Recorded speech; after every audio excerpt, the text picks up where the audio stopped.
Thank you. No, this is court. Have you ever seen this together?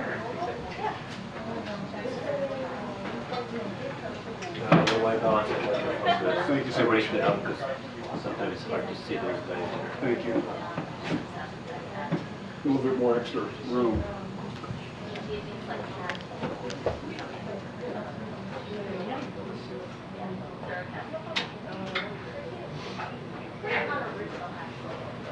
Good.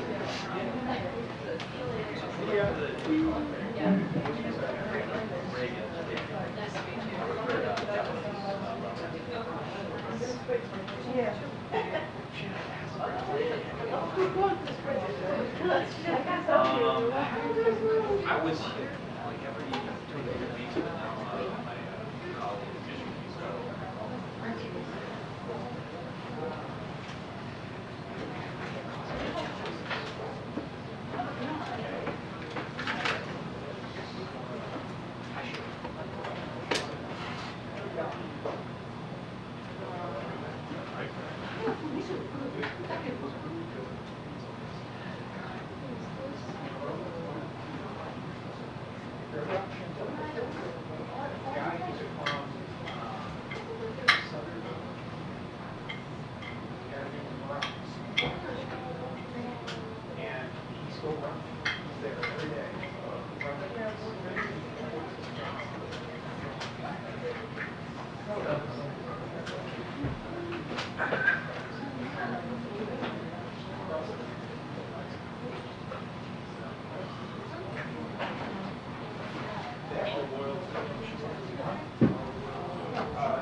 Yeah.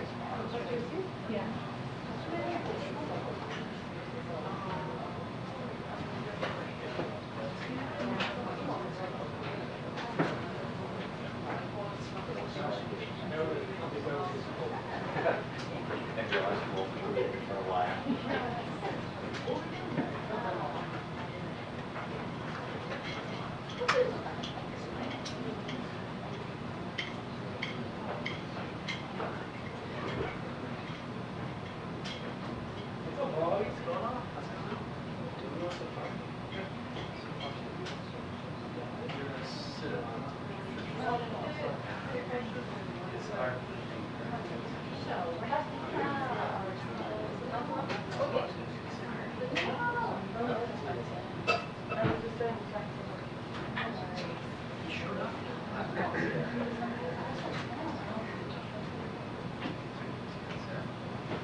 Guess we're on time.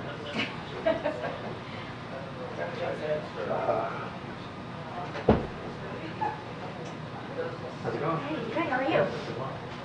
Is Kirby No, next week he's coming back, yeah, so this will be one of my last briefings. You know what you're doing now? Really good. I think I'm doing a stint on Metro, so I guess I'm just rotating the room at this point. Get a little bit of everything. Yeah. That's how they go, and they're basically grooming you. Yeah, there we go, exactly. Yeah. Have you enjoyed it? What else? Yeah, it's really fun. I like topics actually, but I wasn't really able to do a lot of that before. Travel is. It's great. It's about to start. It's a little shitty. Hey there. Oh, poster. Yeah, the talking is so quick from place to place that it's not like I can go explore wherever I am. I love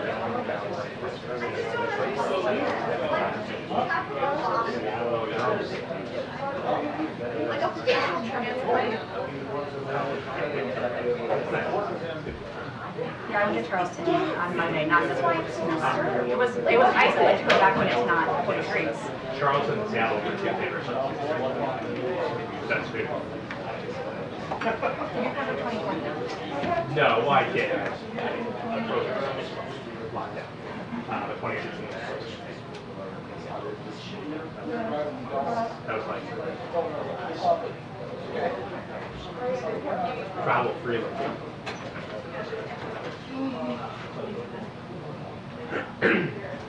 I was really surprised to learn how big it was. My editor was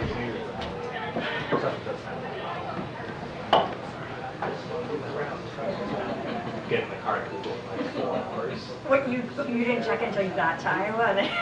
Poor choice to agree to that. No, I'm in Des Moines. And we're like splitting up duties. And it's like, oh, I'll just do whatever you say. Yeah. And I get in the car. I was texting someone. I was at better than DC in 2020, so I was texting someone like throughout our last fall, obviously through this week, and I was like, when you get out of New Hampshire, there's sunshine. Yes. There's better food at the end of this. Manchester You will survive. We stayed at a hotel next to the airport, and he was sort of at the airport. I remember like we had never been happy that day we landed in Los Angeles. After New Hampshire was over, it So was there's like two of you together? I did pay 2 million, but that's nice. My highlight was Uh-huh. and I realized that nobody really checked where to stay. You So know I what? stayed That's the at, I best. stayed on the beach. That's the best. That is the best way to do it. It was up tonight. When you can serve yourself, like, I was, ahead of time. you were what? Ahead of time. Yeah, there you go. You branded it, I basically. basically, Yeah, you came up. I'm not sure if something.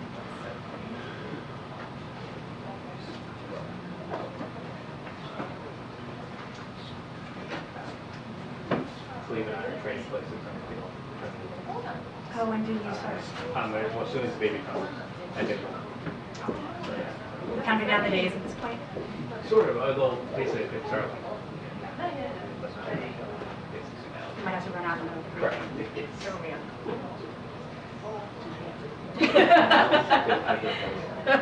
It's important. Yeah, I'll be quite this week, so. I think we would all slow clap, like we'd all just have to applaud you as you go out.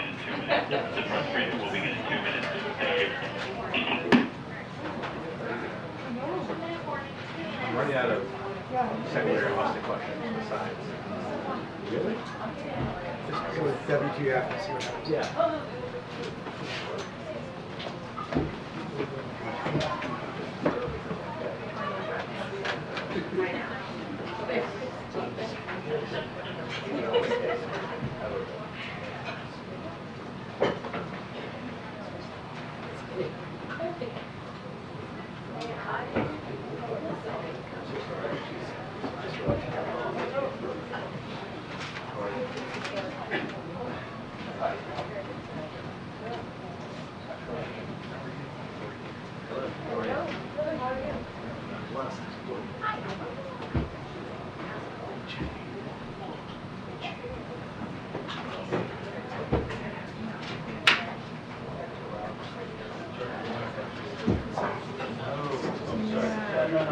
Oh, I haven't seen it. No.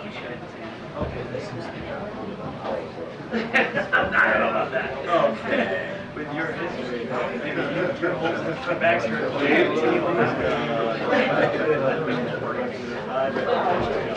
Happy New Year. It's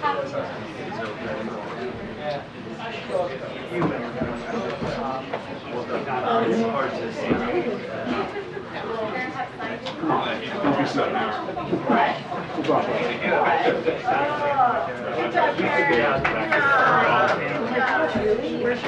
Where's your school? I did you just report this year? Everything's totally fine, apparently.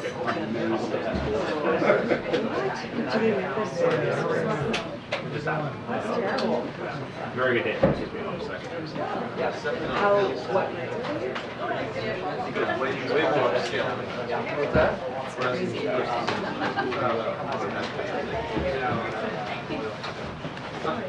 All right, good afternoon, everyone. Okay, so this morning, President Biden announced that a record-breaking 20 million Americans have enrolled in health care coverage through the Affordable Care Act. This is yet another major milestone in his work to lower costs for families across the country and expand access to quality, affordable health care, in addition to record-breaking enrollment for health care coverage through the ACA, thanks to the Inflation Reduction Act, which every single Republican member of Congress voted against. We took on Big Pharma, and we won. And here are a couple of things that we were able to do. cap the cost of insulin at $35 for seniors, allow Medicare to negotiate lower prescription drug prices for the first time ever, and save millions of Americans an average of $800 per year on their health insurance. This collective work matters, and it is changing lives. President Biden knows that access to care can mean the difference between life and death and hope and fear, and it is exactly why he continues to fight to ensure everyone can access the care they deserve. I also want to say a word about a tragic anniversary and new actions by the DOJ today. 1 year ago today, President Biden joined many other Americans in outrage over the brutal murder of Tyre Nichols. Vice President Harris traveled to Memphis, Tennessee to attend the celebration of life for Tyre, where she mourned with his family, and after being called to the pulpit, spoke about everyone's right to public safety and right to live free from violence. Mr. Nichols' death served as another painful reminder of the profound fear and trauma that Black and brown Americans continue to experience across many communities. As the president said, real and lasting change will only come if we can take action to prevent tragedies like this from ever happening again. Today, the Department of Justice is issuing a new guide for states and localities to help ensure that specialized crime units, like the one involved in Tyre Nichols' death, are thoroughly accountable to the communities they serve. This guide builds on the actions this administration has already taken to advance effective and accountable policing, including requiring that federal law enforcement agencies ban chokeholds, restrict no-knock warrants, and contribute to a newly established database for federal law enforcement police misconduct.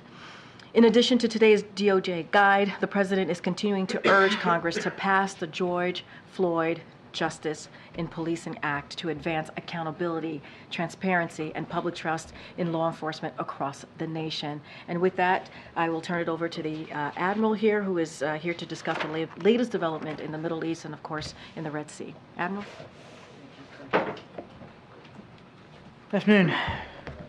As you saw from Central Command yesterday, Iran-backed Houthis launched a complex attack of one-way attack drones, anti-ship cruise missiles, and an anti-ship ballistic missile into the Red Sea. Yesterday afternoon, President Biden was briefed by his national security team, and that included the National Security Advisor Jake Sullivan, Secretary Austin, Chairman of the Joint Chiefs General Brown, and Secretary Blinken, all on the latest developments in Israel and in Gaza, but also, of course, these attacks by the Houthis in the Red Sea. Thankfully, due to some exceptional work by naval personnel aboard the aircraft carrier USS Dwight D. Eisenhower and the destroyers Gravely, Laboon, and Mason, as well as a ship from the United Kingdom, the HMS Diamond, there were no injuries and there was no damage reported. But make no mistake, at the time, U.S. vessels, commercial and military, and dozens of other merchant vessels were transiting in the area of this attack. Had they been hit, innocent lives very well could have been lost. So we'll say it again. These attacks against vessels in the Red Sea pose a direct threat to lives, to freedom of navigation, and to global trade in one of the world's most critical waterways. And despite what the Houthis may say, they are threatening and targeting commercial vessels with ties to countries all over the world, many of which have no connection to Israel whatsoever. These attacks are unlawful, they're reckless, and they are escalatory. The United States has built an international naval coalition of more than 20 countries that are countering these attacks and protecting international commerce through what we now call Operation Prosperity Guardian, and that's what you saw happen yesterday. Unfortunately, that operation is required, and you could see the results yesterday, the need for those military capabilities. We've issued new sanctions on individuals and entities that are facilitating the Houthi attacks, and we're working closely with the UN Security Council members to pass a resolution to show international solidarity on this critical issue. The text of that resolution, which will likely be voted on later today, unequivocally demands that the Houthis cease these attacks. It also underscores the Security Council's support for navigational rights and stresses that the transit passage of merchant and commercial vessels through the Red Sea must be able to continue unimpeded. And earlier this month, as you saw, 14 countries, including the United States, delivered the clearest warning yet to the Houthis, making it clear that they will, and I quote, bear the responsibility for consequences should they continue to threaten lives, the global economy, or the free flow of commerce in the region's critical waterways. The United States does not seek conflict. We do, however, seek the safe and secure passage of international commerce through the Red Sea, and we're going to continue to coordinate and consult closely with our allies and partners about the appropriate next steps should these attacks continue. Thank you. You had strikes against the Houthis under consideration for weeks, but you've also taken pains to prevent this conflict from widening. Would strikes potentially escalate, widen the conflict? And also, given the nature of the Houthi operations, what do you expect to achieve? Could it be harder to strike back at the group because of the distributed nature? Well, let's not get ahead of where we are. I certainly won't speculate about any potential future military operations one way or the other. The best solution to this situation not escalating is for the Houthis to stop these attacks. In the interim, since they've shown no predilection to do that, we're going to do everything we have to do to protect shipping in the Red Sea, and I think I'm just going to leave it there. Well, along those lines, Admiral, these warnings that you've given clearly haven't worked. How do you expect to deter the Houthis? The mission for Operation Prosperity Guardian is about countering the attacks that have been occurring, and they have been successful to a fairly well in knocking these things out of the sky. We call again, as I said in my opening statement, we call again on the Houthis to stop these attacks, and I will repeat what I said that when I quoted the statement. They will bear the consequences for any failure to do so, and I think I'm just going to leave it there. And Admiral, a quick question, if I could, on Israel. You mentioned a couple days ago that President Biden has spoken with Prime Minister Netanyahu over the holidays. By our count, that he last spoke with him on December 23rd. If that's correct, that would make it 18 days since he spoke with the Prime Minister, and that would be the longest time that they've gone without speaking since the beginning of the war. I understand Secretary Blinken is in the region and has been, but if they haven't spoken for 18 days, what does that say about their relationship now as compared to several weeks ago? The fact that they haven't spoken in any period of days, your count's 18, I'm not going to question your math, doesn't say anything about the relationship between the Prime Minister and the President, or between the United States and Israel. These are two men that know each other, have known each other a long time, and they'll talk again. I have no doubt about it, that there'll be future conversations. But I wouldn't read anything into the dates on the calendar and what that says about the relationship one way or another. And you're right. I'm glad you pointed out Secretary Blinken is there in the region today. In fact, I think he's either on his way to Bahrain right now, or he is in Bahrain after wrapping up meetings in Israel. This is his 5th or 6th time since October 7th. Believe me, the connective tissue between the United States and Israel, very, very tight, very strong. So you would say the president's relationship with Netanyahu is as strong today as it was at the beginning of the conflict? What I'm saying is you can't judge the strength of a relationship based on how many times they talk on the phone. These are two leaders that have known each other a long time. I'm not going to pull punches. Of course, they don't agree on every single issue, and we're working, through issues right now with respect to the fighting in Gaza. But that doesn't mean that they don't still have an open line to one another. And when either of them feel like they need to pick up the phone and call, then that'll happen. I have no doubt in my mind they're going to talk again. Given the attacks have increased in the Red Sea, have the steps that have been taken so far not working to deter future attacks? I think I just answered that exact question. But can you say a little more about, does the administration think that the step up, either direct retaliation or something else? The Houthis have a choice to make. We've warned them.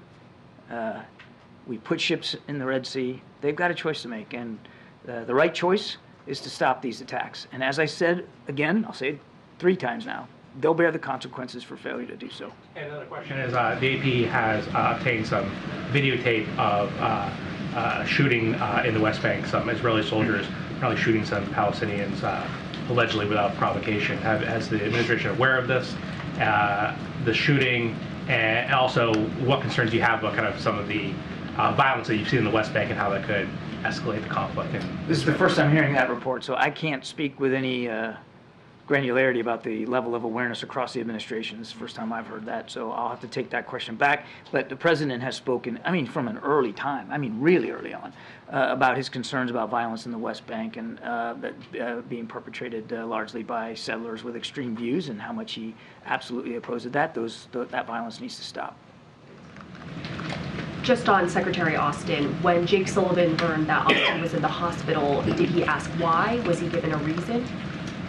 Yes, of course he wanted to know why the secretary was in the hospital. But I'm not gonna detail each and every phone conversation that we've been having with the Pentagon since finding out about this. But yes, of course, we were all curious to know. He's the Secretary of Defense. He's a key member of this administration, so we were all very curious as to what put him in the hospital. So what answers were the administration given when they were asked why? I think I've covered this ad nauseum yesterday. We didn't find out that he was in the hospital until Thursday afternoon. Jake informed the chief of staff, and both of them informed the president that evening. We didn't have information specifically about his condition, and quite frankly, nobody did. And it was just yesterday when the Pentagon announced that what put him in the hospital were complications from prostate surgery. So when the president spoke to Austin, I assume the president also asked why. What reason when he was given? We're just trying to understand, when people asked why, did the Pentagon just decline to give the information? Did Austin not say anything? The call between the president and the secretary was very brief, and it was really focused on making sure that the president passed on his best wishes for a speedy recovery for the secretary. So was the Pentagon then giving incomplete information? You said the whole administration was curious. I don't know how differently to answer this question. As I did yesterday, we did not know he was in the hospital till Thursday. We did not know the condition that put him in the hospital at that time. We certainly didn't know about the prostate surgery that occurred earlier in December. We didn't learn about that information until ensuing days, and certainly we didn't learn about the prostate cancer until yesterday. And just lastly, we've learned that the White House instructed the Pentagon to release the information to the public after learning there was no disclosure plan in place. So what does that say about transparency, the fact that the Pentagon did not have a plan to give the information? I'm not going to address individual press reports. Look, making a public statement about what the secretary's condition was and the fact that he was in the hospital obviously made eminent sense, and I'll let the Pentagon speak to their process when it came to doing that. On the security situation in Latin America, saw the statement from National Security Advisor Sullivan saying you're committed to supporting Ecuadorian security and prosperity and bolstering cooperation with partners to ensure perpetrators are brought to justice. What is the U.S. position on Ecuador and other Latin American countries using kind of extrajudicial measures, states of emergency, in order to deal with these gangs? Well, so first of all, our concern is over the violence and seeing that stops. And as you saw from Mr. Sullivan's tweet, we strongly condemn these recent attacks, and we are committed to helping support security and prosperity for the people of Ecuador. I would just say, look, we're monitoring this situation. We're willing to take concrete steps to improve our cooperation with the government of Ecuador as they begin to deal with the violence and the stressors on the population that this violence has occurred, and I think I'll just leave it at that. What kind of support are you providing to them, or are you willing to provide them? We haven't had a specific conversation about exactly what that would mean, but I would walk you away from any consideration of U.S. military troops or anything like that. There's no plans for that, and we ought to just kill that right now. But certainly we were willing to talk with the government of Ecuador about what they might need. Could be maybe some investigative help, that kind of thing. But that's sort of what the lane is right now. John, last week the administration said that it was issuing its last warning to the Houthis. So are we about to see a different response from the U.S.? I'm just not going to speculate one way or another about next steps. As I said, we're consulting with our allies and partners about what the next steps might be. Again, the Houthis have a choice to make here, MJ. We have made it eminently clear, as our allies and partners have, that these attacks have to stop.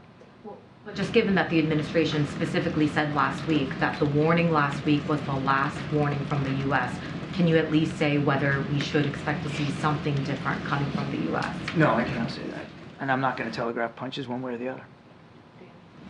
Thank you, Karine, and thank you, John. Happy New Year. Really.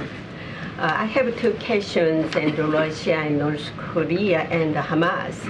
First question, the Israeli government recently showed evidence to the media that North Korea provided weapons to Hamas. Hamas attacked Israel using North Korea weapons. Meanwhile, all the families harmed by Hamas are preparing a legal action to hold North Korea accountable. What is the United States' assessment of this? And the second question, Russian President Putin pointed out the risk of conflict on the Korean Peninsula this year, and North Korea continues to fire artillery fire at South Korea. Do you think military cooperation between Russia and North Korea will actually have an impact on South Korea? So on your first question, I haven't seen any indications, I'm not aware of any indications that there's been some sort of cooperation militarily between Hamas and North Korea. I just don't have anything to verify that. We have talked a long time about the relationship between Russia and the DPRK and the way that Russia finds ways to evade sanctions and to continue to do business with North Korea, and they have at least expressed publicly some sort of interest in sharing goals and objectives in the region. We're watching this very, very closely. I won't speculate about the degree to which that we're seeing tangible evidence that North Korea is somehow benefiting militarily from this. We do know, without question, because I've said it many times, that certainly Russia is benefiting militarily by the purchase of North Korean ballistic missiles, which we detailed again were used in subsequent strikes in Ukraine, as well as the delivery of artillery shells. Thanks, Karine. John, just quickly back on Ecuador. Do you have a message for Americans who are in the country about the security situation? Yeah. And secondly, is there a concern that the crisis there will further aggravate the flow of migrants to the U.S. southern border? I think too soon to know the answer to your second question. Obviously, that's something we're going to watch and monitor. I don't want to step on the State Department, but in general, our message to Americans that are in Ecuador is to please stay vigilant. Please avoid areas where you either see or feel or perhaps anticipate that there could be violence, to stay clear of that. And then, of course, stay in touch. If you haven't logged on and gotten the app from the State Department where you can get notifications, you ought to do that, because I'm sure the State Department and the embassy there will do everything they can to keep people informed. On Ecuador, John, is there any determination that's been made about the safety of U.S. diplomatic staff, or any discussions taking place about reducing the U.S. diplomatic footprint in Ecuador? None that I'm aware of at this time, Nancy. This is all pretty fresh here. It's all kind of unfolding as you and I are talking. I'd refer you to the State Department, but I'm not aware of any changes to our footprint or our force protection posture at the embassy. And then going back to Selena's question about Secretary Austin, I think what she was getting at, it seems, is that there's a big difference when Jay Sullivan was informed by the Pentagon in whether he was told when he asked about Secretary Austin's condition, we don't know because we haven't been told by the Secretary, versus we know but we're not going to share that with you, or we've not been authorized to share that with you. So the question is, which one was it? Did Pentagon officials decline to share information they knew with the National Security Advisor, or did they just not have the information themselves? I would put it this way. Once we found out he was in the hospital, we certainly asked all the questions you would think we would ask to try to ascertain his condition and what drove him into the hospital. Of course we were curious about that. He's the Secretary of Defense and he's a key member of the administration. I would just tell you that that effort to try to get more information was overt. And it was genuine, and it was certainly in the spirit of making sure that we understood what was going on with him and in terms of his recovery. I'll let the Pentagon speak to the information flow, both publicly and inside the chain of command, but I can assure you that throughout every step of the way, from the time we were notified until yesterday when we all found out that he had prostate cancer. There was no lack of curiosity on our part, no lack of or slackening of an effort to try to find out what was wrong with him. You don't want to characterize the responsiveness coming to you from the Pentagon. I'm not going to do that. Yesterday, House Speaker Johnson met new Taiwanese ambassador. Has the president met the new ambassador yet? If not, is he going to meet soon? Has the president, I'm sorry, can you repeat Speaker Johnson met new Taiwanese ambassador yesterday. So if, I'm not asking if president met the new Taiwanese ambassador yet. I don't believe there's been a meeting, and obviously, if and when there is, certainly that would be something we would make public. Kim Jong-un say South Korea is their principal enemy. At the same time, South Korea is what? That's their principal enemy. But at the same time, Kim Jong-un sent a message of sympathy to the Japanese Prime Minister over New Year's earthquake in Japan. How do you see Kim Jong-un's different approach to the towards Japan and South Korea? Do you see? Do you think he implied any message to the United States? It's a failing exercise for me to try to get inside the brain of Kim Jong-un. What goes on between those ears is not something I really know about. I can't speak to his motivations in that regard. I just wanted to follow up on a question my colleague asked yesterday. The Israeli Supreme Court's decision to prevent journalists from accessing Gaza and being able to report in Gaza independently. Have you had a chance to see if the administration has brought that up with Israeli counterparts? What is the White House's stance on that? We're making a good faith effort to try to get a better answer to you on that. I just don't have it right now. Thanks, Karine. Thanks, Admiral. You mentioned that Secretary Austin was part of the team briefing the president yesterday on the Houthis. I just wanted to ask you if you're confident that Secretary Austin is up to speed and fully au fait with all the with the decisions regarding possible action against the Houthis. Yes. Thank you. Two questions. One on Gaza. The administration authorized an assessment led by the UN to see if civilians can go back to northern Gaza. Would you ask the Israelis or the UN in this case to do another assessment of how weapons are used, especially against civilians and also against journalists? We have unprecedented number of journalists who've been killed. Yesterday you said that maybe they were caught in crossfire, but human rights organizations said some of these journalists were targeted. So would you ask for an assessment similar to the one that you authorized? We obviously don't want to see any innocent lives lost.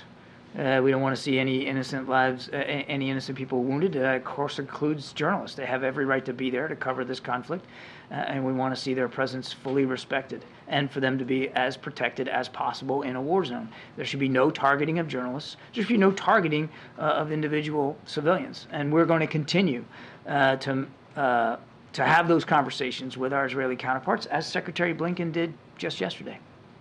And as you know, you dismissed a few days ago the case that brought by South Africa against Israel at the ICJ.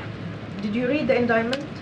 And if you did, do you believe that cutting off water, electricity, and fuel on a civilian population does not constitute a war crime by itself, nothing else? Yes, I read the indictment, and as I said, and we stand by what we said about this. We find it without merit. We find it counterproductive, and I'll leave it there. So since the start of the Biden administration, have there been other cabinet secretaries who've not been able to perform their duties but have actually informed the White House? I don't have that kind of detail for you here today. I wouldn't, there'd be no way for me to have that information. Thank you, Karine. Thank you, Karine, and thank you, John.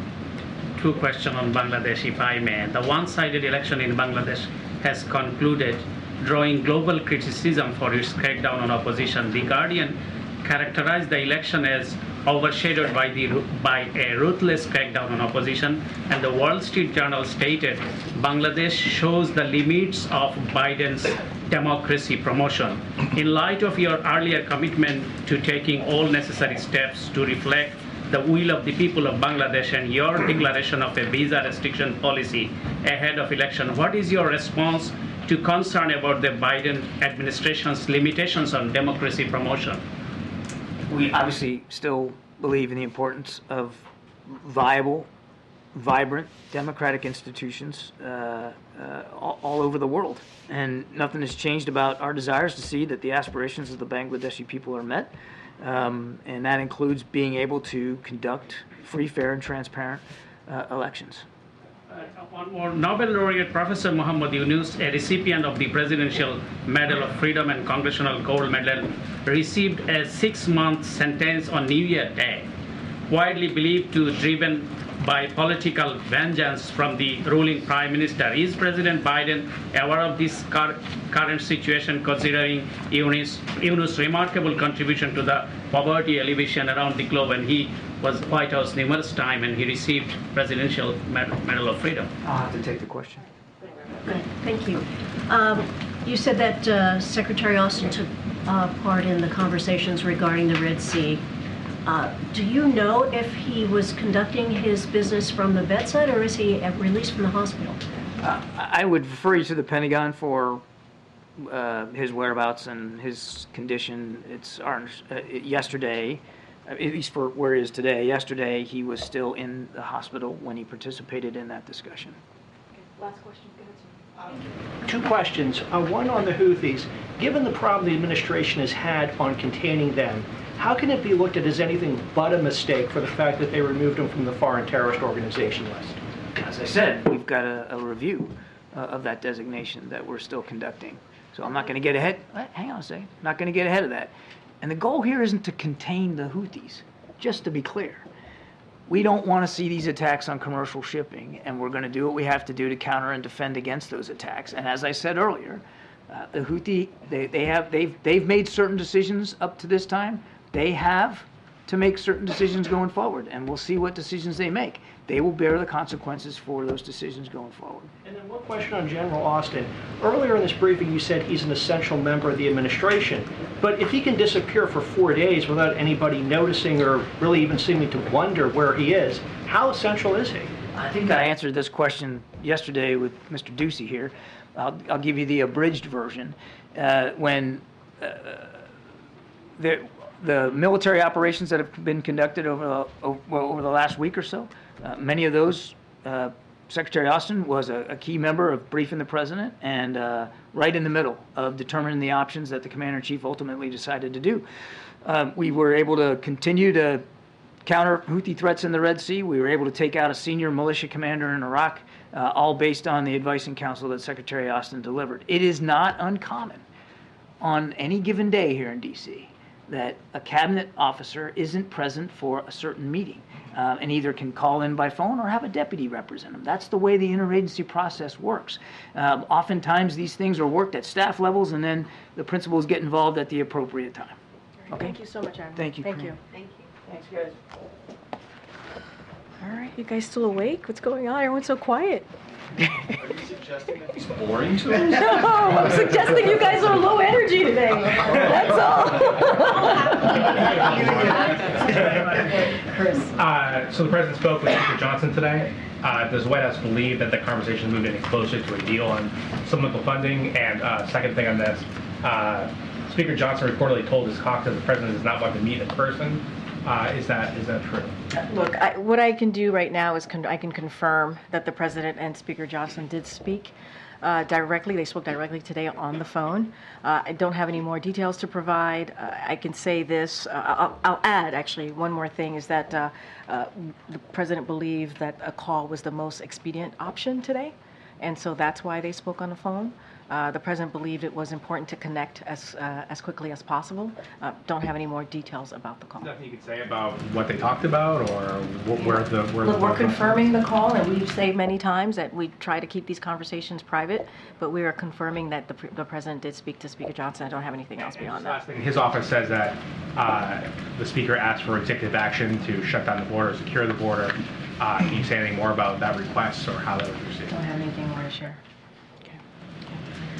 Was the White House informed in advance that Hunter Biden would be showing up at the House Oversight Committee's hearing on Capitol Hill today? So here's what I'll say, and I've said this many times before. Hunter, as you all know, is a private citizen. He's not a member of this White House.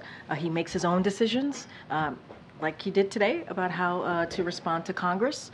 And so I would refer you any further questions, any additional questions about this process, certainly I would refer you to Hunter's representatives. Fully agree that he makes his own decisions, but my question was about whether the White House was informed in advance. I would just, again, I would say that we don't have anything else to share beyond that. He's a private citizen, and he makes his own decisions as it relates to this particular, response, his particular response to Congress. It's something that he decides on, and I would refer you to his representatives.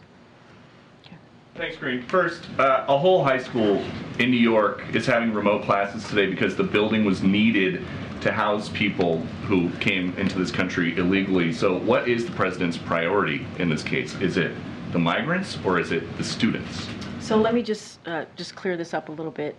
So yesterday, New York City informed us that as a precaution, they would temporarily relocate migrants staying at Floyd Bennett Field to a nearby high school.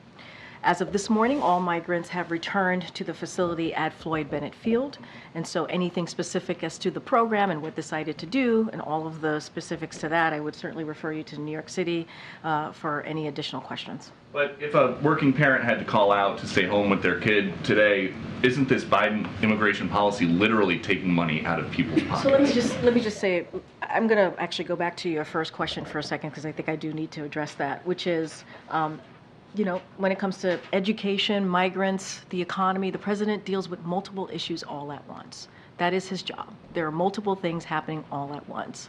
And as it relates to this particular question that you're asking me about in New York City, that is something that New York City needs the answers to. That is a process that they took, so they have to answer to that.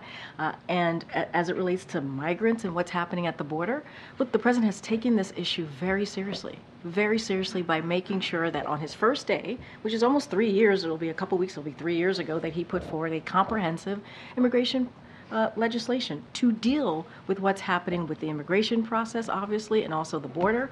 And this is an issue that's been going on for decades. The system has been broken for decades, and the president is the one who has taken action to deal with this, while House Republicans do not.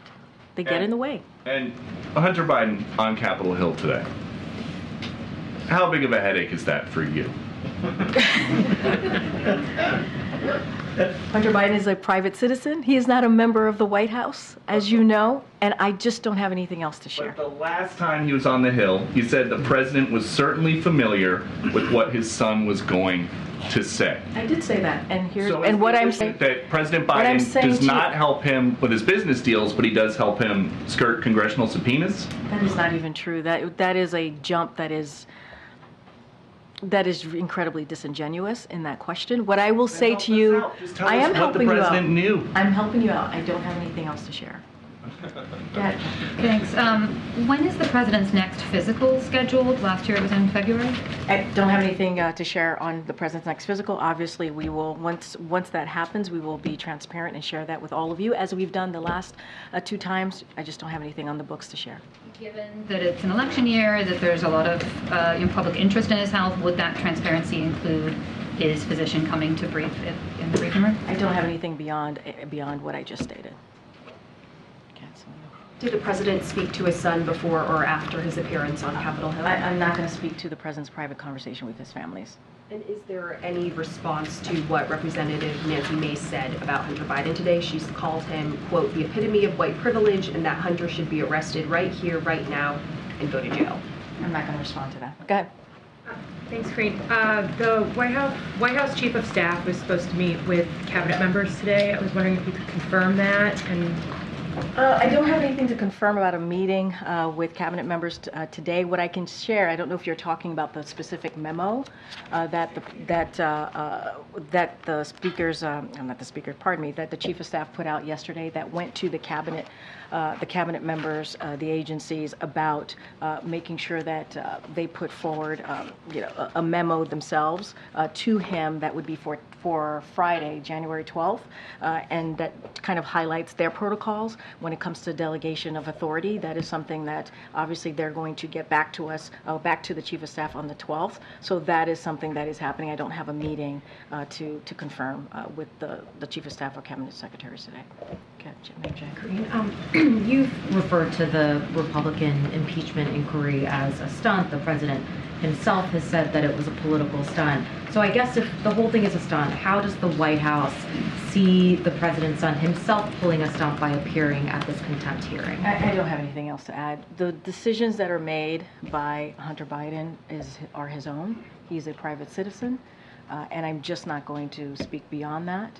If you ask me about the impeachment of or what the GOP and Congress is doing as they're trying to impeach multiple cabinet members, I can speak to that. But Hunter Biden is a private citizen. I'm just not going to speak to that. You have spoken to that, and again, you have called that a stunt in the past, right? So I just don't have anything else to add. I hear you. For today, I'm just not going to say anything more. And can you tell us what the president is up to today? Yeah, I have a couple of things I can share with what the president is doing today. As he always does, he's working around the clock, focusing on the issues that matter to the American people, everyday Americans, obviously. I talked at the top about the record-breaking 20 million Americans that have enrolled in health care coverage through the Affordable Care Act. That's always his focus, obviously making sure that health care is available for all. He is having lunch today with the vice president. He was briefed by his national security team this morning. He spoke directly, as I misstated and confirmed to all of you moments ago, to Speaker Johnson, and he's looking forward to traveling to Allentown, Pennsylvania on Friday to discuss how communities across America are coming back thanks to Bidenomics and also Investing America agenda, and so that's what his day looks like today. Since there isn't anything on his public schedule, what would the White House say to any Democrats that might say, we're now getting closer to the election, the American people need to see him every day out in public? So I'll say this, and I have to be careful, right? This is an election year. I am a federal government employee. I cannot speak to a upcoming election, but I certainly can point to the president's schedule over the past couple of days, right? He went to South Carolina, he went to Valley Forge. Valley Forge, he talked about something that is incredibly important, our democracy, our freedom, and how we must protect that, how we must do everything that we can to make sure we keep our democracy strong, and how there's a decision for Americans that they're going to have to make. He went to South Carolina, delivered a very similar message, talking about freedoms, went to Mother Emanuel, a church that dealt with an awful shooting and lost 9 of their members back in 2015, a place that he has a personal connection to. You heard him then. And so, look, the president's going to go to Allentown to speak about Bidenomics, Investing in America on Friday, and you will see a lot more of this president. I don't have anything else to share. And once we have more to share on his schedule, I certainly will, but I want to be really careful not to speak to 2024. Go ahead, Jared. Just a couple of clarifying questions on that call with the speaker. I'm sorry if I missed it. Can you say who initiated that phone call? I don't have anything else beyond that. What I did say is that the president wanted to make sure he spoke with Speaker Johnson. He said that I said that he thought doing a phone call was the quickest way of doing that, and it was important for them to have a conversation. I just don't have anything beyond that. And then on the speaker's request that the president take executive action, is there action that the White House believes the president can take in lieu of some sort of agreement, some sort of legislation from Congress that would help what's happening at the border? So look, we don't have any executive actions to announce or that we've been looking into or anything like that to share or preview to you at this time. I can mention the legislation of the president, as I did moments ago, that he put forward, and a comprehensive immigration proposal that he did on his first day. Let's not forget there is a bipartisan negotiation happening in the Senate with Republicans and Democrats on how they can move forward in a bipartisan way, a bipartisan agreement to deal with the border security issue that we appreciate. That's been going in the right direction, and so that's what's happening right now. GOP in the House, they continue to get in the way. They do political stunts. They get in the way. They voted in May to eliminate 2,000 Border Patrol agents. That's what they're doing. And let's not forget, while those senators were in December, were having negotiations, having those meetings, in the middle of December, House Republicans decided to go home and start their vacation early. That's what they decided to do. Go ahead, Karen. Great.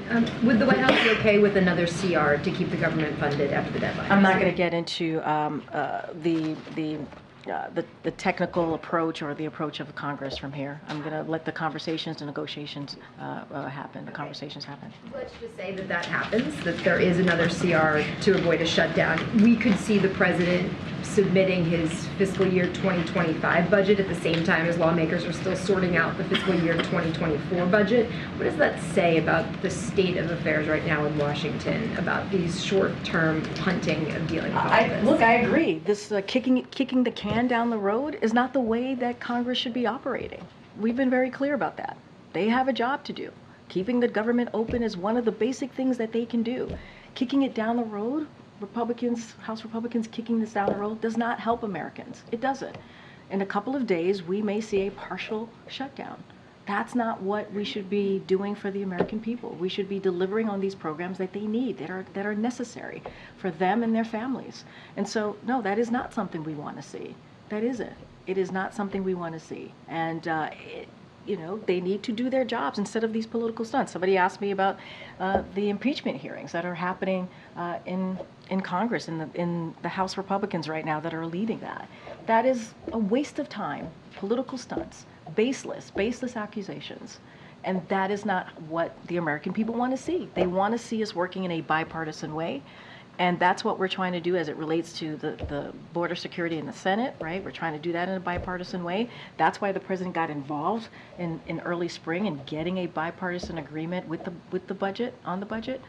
And so it's really shameful. You see who I haven't called, Garen.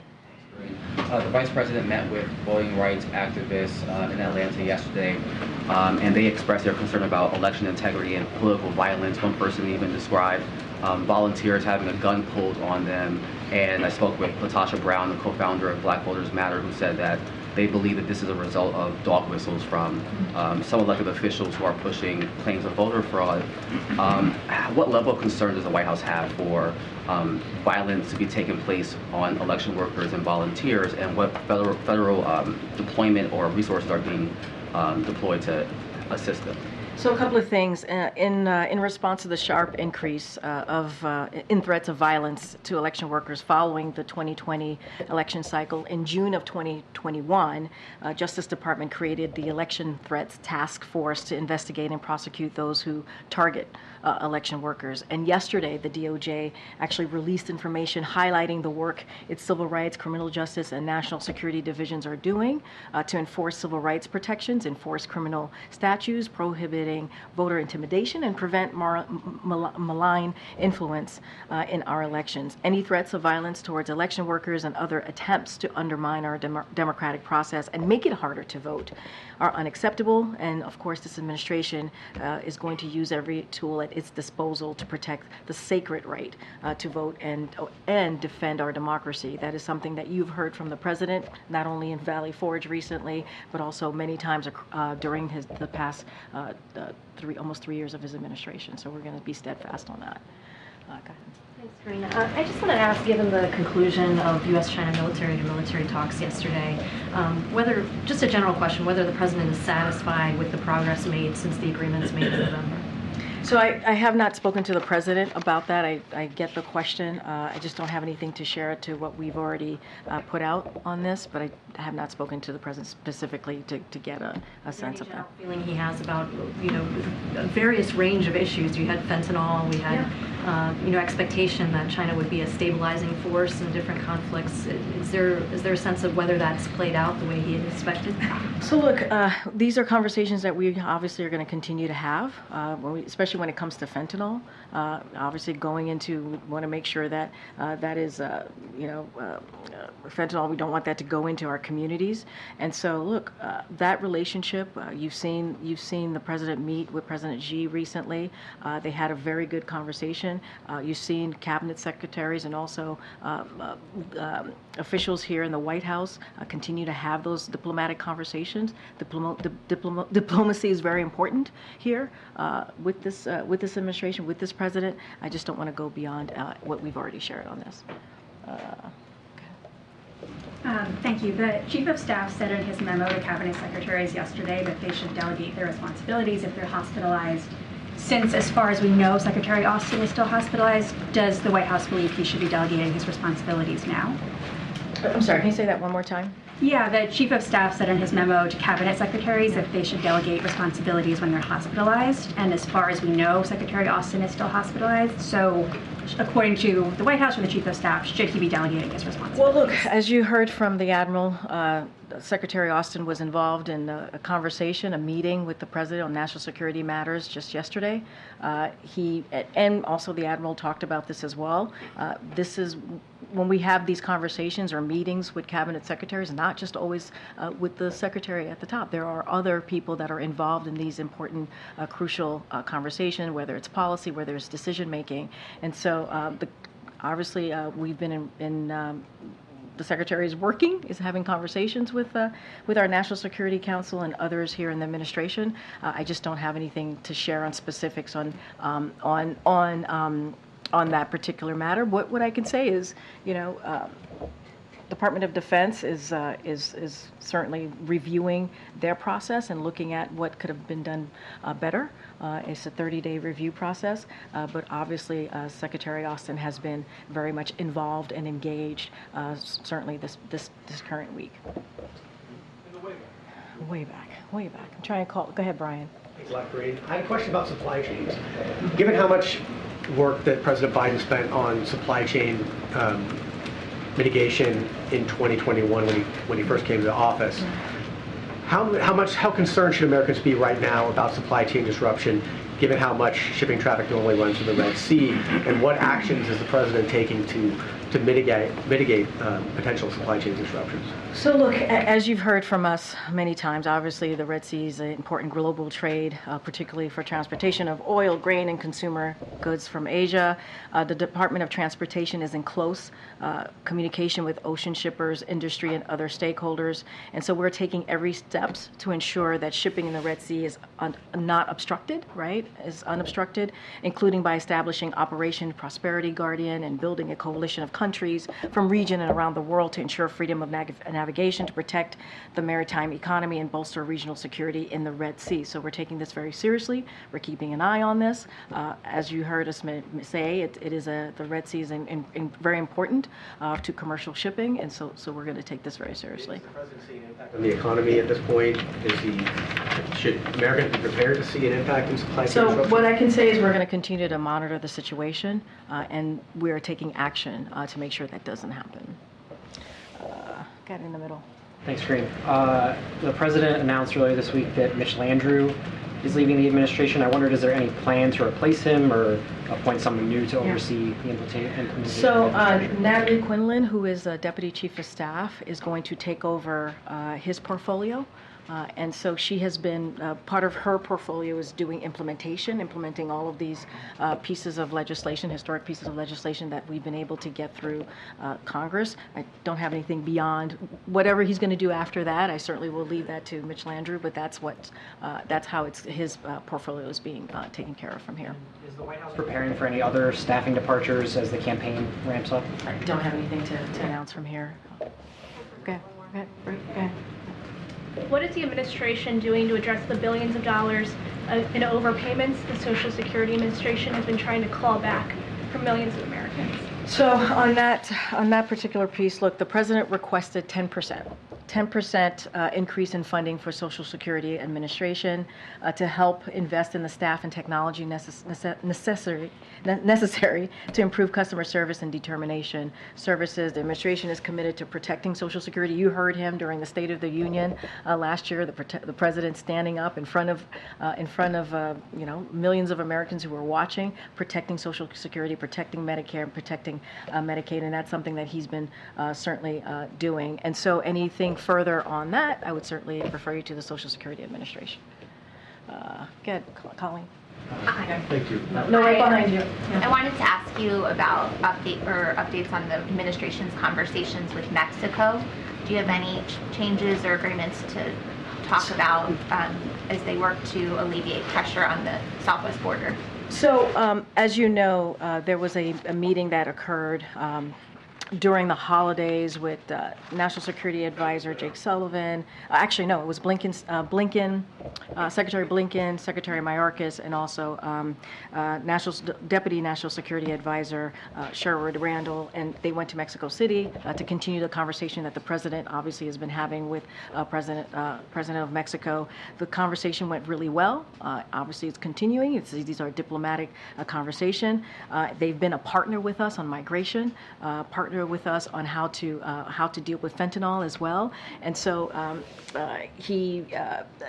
the president of Mexico and his team have taken significant efforts that they are putting underway to make sure that we deal with the border in a way that obviously is effective. And so we're starting to see those results. I don't have anything beyond that, but obviously those diplomatic conversations continue, and we appreciate President of Mexico being a partner in this. Okay.